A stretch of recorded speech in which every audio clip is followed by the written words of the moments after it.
The body is sort of like a political space.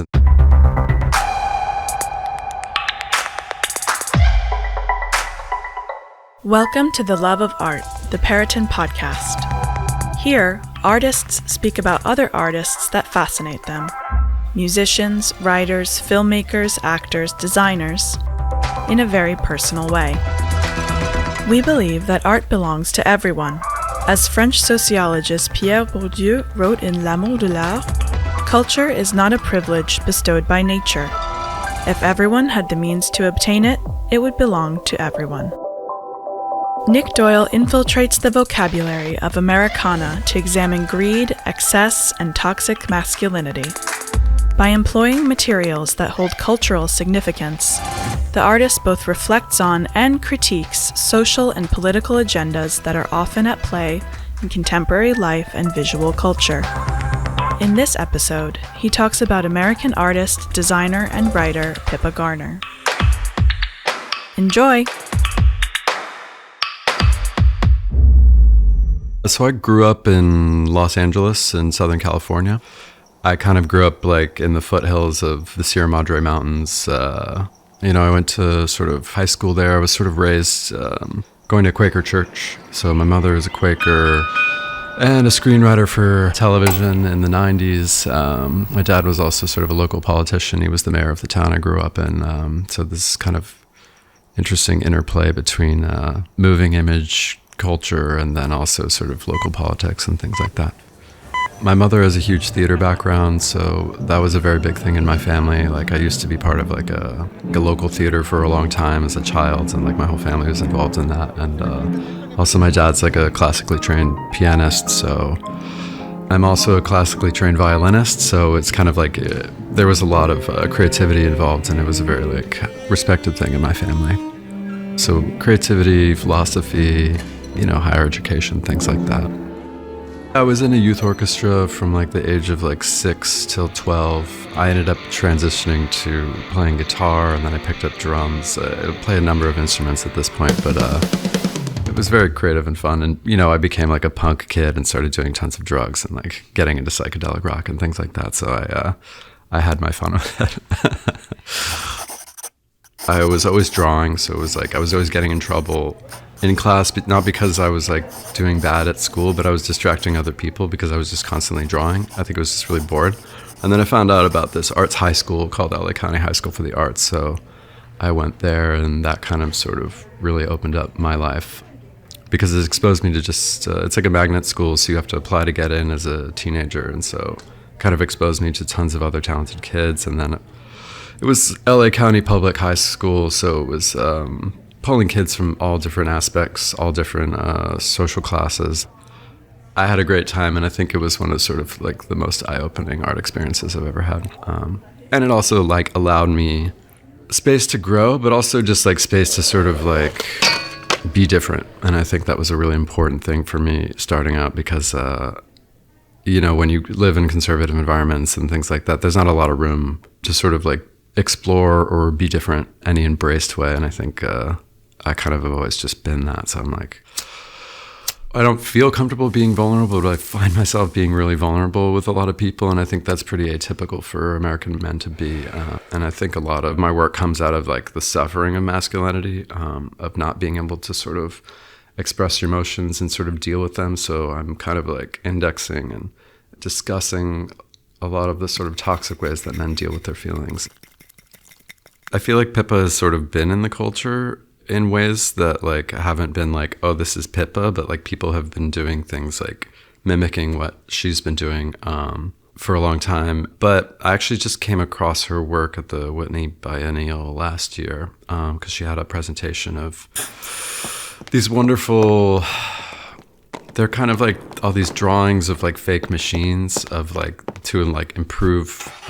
They're all very like car culture, very Americana, very masculine, but they're like playing with all these sort of themes that I myself have sort of like thought about and I feel entrenched in myself. And playing with all these different themes and like modifying the gender, and then there's sexuality involved, there's power dynamics, there's like also just complete absurdity. And I was really drawn to it because I myself have a mechanical mind and I like to make machines and things like that. And I'm like exploring all these masculine themes, but I think I just really connected with her work because where I've experienced struggle, it seems that she's experienced play and sort of a fearless ability to sort of just move ahead and move through it and really kind of transcend it. And I think she transitioned in the 70s maybe. So to me, like, I find that's doing it at a different time. Like, obviously we have a huge conversation about gender and sexuality in a contemporary sense, but in the 70s that was like a very different thing, and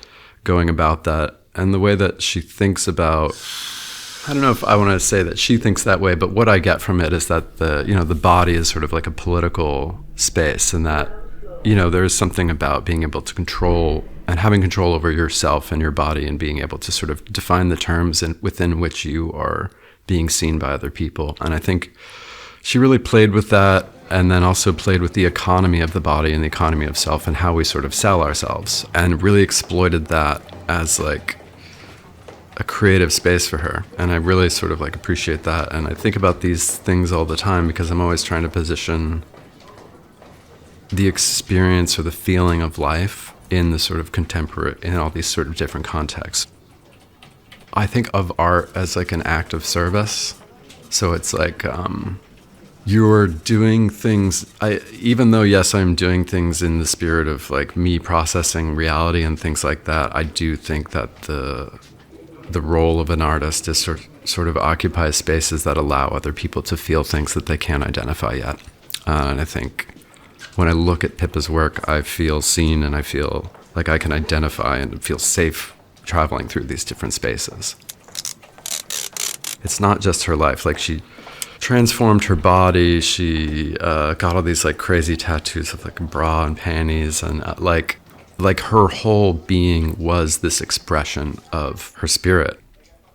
I mean, for me, it's like she gives me more freedom. I think that's what it is. It's like, I'm like, oh, thank you. Like, I can feel more comfortable doing these things now, or I can feel more comfortable with sort of the differences, and I think again, like for me with the masculinity and my struggles with it, it just sort of like takes the weight off my shoulder, and I can sort of stand a little taller because of someone like Pippa. One of the things I've been thinking about so much recently is, the art world has kind of exploded and now it's contracting a bit. But I think in the process of the influx of wealth, the art world has also become more corporate. It's like, we have corporate art. I mean, it's happened to the music industry. It's happened to everything. It's like everything is becoming corporatized to a point where a lot of the spirit gets taken out of it and it becomes commodified. And I think the process of commodification is capitalistic and dehumanizing and corporate. So to me, looking at Pippa and seeing this moment that we're all in, I'm just like, we need to like fuck this up a little bit. Everything needs to be a little bit crazier. Like, it can't just be safe. It can't just be about money, because like, what the fuck are we doing? My life is not about money. When I die, my life will not be about money. So I'm like, I need to spend more time challenging all these different things and sort of expanding my capacity to sort of sit and take space in difference. And I think that's sort of what the inspiration is for me and what I'm going to carry forward from her. I mean, I listen to a lot of history. Sometimes, like, the idea for the bar in this exhibition, like, I literally just was having coffee and then the idea came to me. So it was like, it was almost fully finished. And I was like, okay, so all I have to do is like build it. Obviously there was tons of details I had to work out and stuff like that. But sometimes they just sort of erupt and hit you like a lightning bolt. But then other times it's like, there's a process of like labor and thinking about, history. Like, I read a lot of American history, and I sort of like think about the context within which we arrived where we are. Sometimes it makes life a little easier to understand that everyone's always been blaming immigrants or like doing these really terrible things. And I'm like, oh, this is just literally the same. It's like completely insane. But that's more or less my process. And I kind of swirl around an index of imagery that I am constantly pulling from, or sort of reconfiguring. I think part of my process is being quiet and like waiting for the answer to come. like when I look at her work, it's like it's so clear. I have no questions. I'm just like zero notes. Like we put Pippa on a pedestal and just like appreciate her.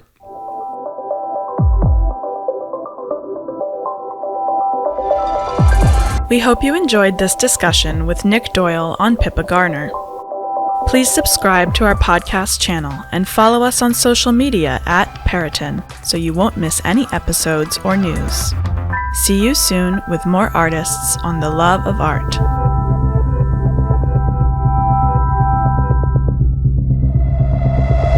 Sometimes I look at my work and I'm like, oh, it makes me sad. Like when I look at her work, it makes me laugh. So I want to bring more humor.